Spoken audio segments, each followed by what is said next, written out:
The absolute cinema, Cabo Verde or ഒസീഞ്ഞ. ഈ രണ്ട് പേരുകളും ചരിത്രത്തിൽ ഇടം പിടിച്ചുകൊണ്ട് തന്നെയാണ് 2026 ഫിഫ വേൾഡ് കപ്പിൽ നിന്നും പടിയിറങ്ങുന്നത്. ലോക ചാമ്പ്യന്മാരായ അർജന്റീനയെ കിടുകിട വിറപ്പിച്ചുകൊണ്ട് 90 നിമിഷത്തിൻ്റെ ആ വലിയ പോരാട്ടം കാഴ്ചവെച്ചുകൊണ്ട് തന്നെയാണ് അവർ പടിയിറങ്ങുന്നത്. തല ഉയർത്തിക്കൊണ്ട് തന്നെ അവർക്ക് മുന്നോട്ട് പോകാം, അല്ലെങ്കിൽ പടിയിറങ്ങാം. കേപ്പ് വെർദെ അവർ വെറുതെയല്ല, അവർ വെറുതെ ഒരു ടീം മാത്രമല്ല. വെറും 5 ലക്ഷം പേര് മാത്രമുള്ള ആ ചെറിയ രാജ്യത്തു നിന്നും കഴിഞ്ഞ കൊല്ലത്തെ ഫിഫ ഹോൾഡറെ വിറപ്പിക്കാൻ സാധിച്ചിട്ടുണ്ടെങ്കിൽ അവരൊരിക്കലും വെറുതെയല്ല.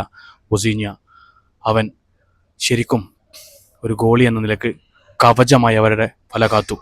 മെസ്സിയുടെ പല ഷോട്ടുകളും, ഗണ്ണ് കണക്കുള്ള ഷോട്ടുകൾ പോലും തടുത്തു നിർത്തിക്കൊണ്ട് അദ്ദേഹത്തിൻ്റെ കഴിവ് തെളിയിച്ചു. സ്കോറർ ബോർഡിൽ മാത്രമാണ് അർജന്റീനയ്ക്ക് വിജയിക്കാൻ സാധിച്ചിരിക്കുന്നത്.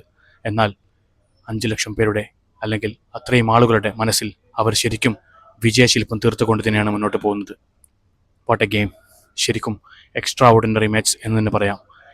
ഈ ഫിഫയിലെ ഏറ്റവും മികച്ച ഒരു ഗെയിമായി, അല്ലെങ്കിൽ ചരിത്രത്തിലെ ഏറ്റവും നല്ലൊരു ഗെയിമായി അർജന്റീനൻ ആരാധകർക്കിടയിലും മെസ്സിക്ക് മനസ്സിലും അതുപോലെ തന്നെ നമ്മളെപ്പോലുള്ള ആളുകൾക്കിടയിലും ഈ മാച്ച് എന്നും തിളങ്ങി നിൽക്കും. കെബോ വെർദെ, ഈ പേര് നിങ്ങൾ മറക്കണ്ട, എന്നും നിങ്ങൾ ചരിത്രത്തിൽ എഴുതി വെച്ചോളൂ. കെബോ വെർദെ.